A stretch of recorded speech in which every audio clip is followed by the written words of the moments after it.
Hi மக்கள், எல்லாம் எப்படி இருக்கிறீங்க? நல்லா இருக்கிறீங்களா? நானும் நல்லா இருக்கிறேன். கர்த்தருடைய கிருபையோட பேர் தான் இருக்கிறது. நான் நல்லா இருக்கிறேன். அது ஒன்று சொல்ல வர மக்களை, இந்த சீமான் அண்ணனுடைய தம்பி சாட்டை முருகன், சீமான் இவங்களோட பேச்சுங்களால் எனக்கு ரொம்ப பிடிக்கும். அவங்க நல்ல பேச்சு திறமை உள்ளவங்க, நல்ல பேச்சாளர்கள். அப்படி ஒரு நல்ல பேச்சுன்னு எனக்கு ரொம்ப பிடிக்கும். இந்த ஜெயிலுக்கெல்லாம் போய்ட்டு வந்து அங்கே இருக்கிற அனுபவத்தை எல்லாம் சொல்லி நிறைய வீடியோக்கள் போட்டது ரொம்ப பிடிக்கும். நல்ல பையனாக இருக்காப்புலையே, பரவாயில்ல, நல்ல குடும்பம் இருக்குது, குழந்தைங்க இருக்குது, இவ்வளோ திறமை இருக்காங்கன்னு சொல்லிட்டு நான் ரொம்ப அவங்களோட வீடியோக்கள் நிறைய பார்ப்பேன். பேச்சு திறமையெல்லாம் கேட்பாங்க. அவங்க கூடயே ஒரு ஹீரோயின் எடுத்துக்கிறாங்களா, அந்த அம்மாவோட பேச்சுன்னு கேட்பேன். அவங்க பேர் தெரியல சரி. உங்களோட பேச்சை ரொம்ப கேட்பேன். எனக்கு இவங்களால ரொம்ப பிடிக்கும். எப்போ ஒரு கிறிஸ்தவங்களை குறித்தும் ஜாதிகளை குறித்தும் பேச ஆரம்பித்தாங்களோ அதுலேருந்து உங்களோட வீடியோக்கள் நான் பார்க்குற விட்டுட்டேன். அன்றைக்கி இப்போ ஒரு வீடியோ பார்த்தேன் சமீபத்தில். இறந்து அவர் நல்ல ஆண்டு அனுபவித்து என்ன சொல்லுவாங்க, அவர் எல்லாம் முடித்து அவங்களுக்கே போதும்னு ஆனதுக்கப்புறம் அவங்களே போய் சேர்ந்துட்டாங்க. சேர்ந்து இன்றைக்கி எங்கே இருக்காங்களோ அவங்ககிட்ட அநேகர் ஆசீர்வாதம் வாங்கிட்டு போய் சேர்ந்துட்டாங்க. ஆச்சா, அவங்கள குறித்து கேலி பண்ணி சிரிக்கிறதுக்கு தான் உங்களுக்கு மேடையில் மைக் கொடுத்துருக்குதா? மைக் கொடுத்தா என்ன வேணாலும் பேசலாமா? நீங்கள் என்ன வேணாலும் செய்யலாமா?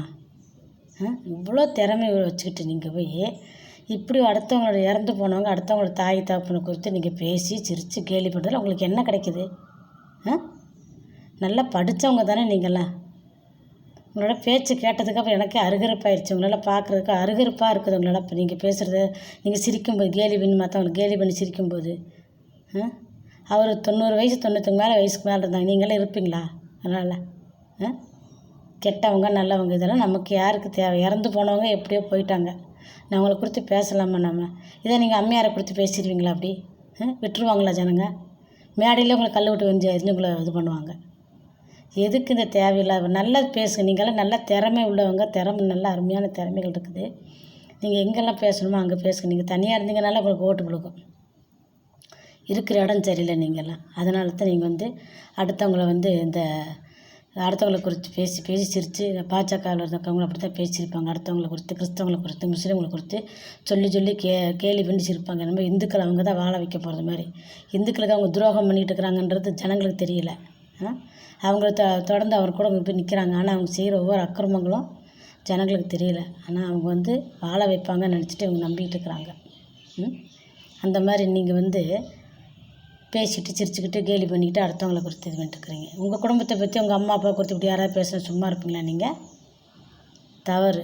படிச்சிருக்கிறீங்க, நல்ல பையனாக இருக்கிறீங்க, சகோதரனை இந்த மாதிரி பேசி சிரிக்காதீங்க. நல்ல வார்த்தைகளை பேசுங்க. நீங்கள் ஆட்சிக்கு வந்தால் ஜனங்களுக்கு என்ன செய்வீங்க அதை மாத்திரம் நீங்கள் சொல்லி ஓட்டு வாங்குங்க. அடுத்தவங்கள சொல்லி அடுத்தவங்களை கேலி பண்ணி அடுத்தவங்களை கிண்டல் பண்ணி சிரித்து அடுத்தவங்களுடைய குடும்பங்களை தேவையில்லாத வார்த்தைகளை பேசிவிட்டு நீங்கள் ஓட்டு வாங்காதீங்க. அதில் உங்களுக்கு ஒரு பிரயோஜனமும் கிடையாது.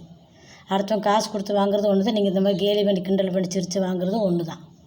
நல்ல நியாயங்களை பேசுங்க, நல்ல வார்த்தைகளை பேசி ஜனங்களுக்கு நல்ல புத்தி உங்களுக்கு கூர்மையாக்குங்க. மழுக்காதீங்க அவங்க புத்திங்களெல்லாம். நீங்கள் பேசுகிறதெல்லாம் கேட்டாங்கன்னா அவங்க புத்திகளை மழுங்கி தான் போகும். நல்ல கூர்மையான வார்த்தைகளை பேசுங்க.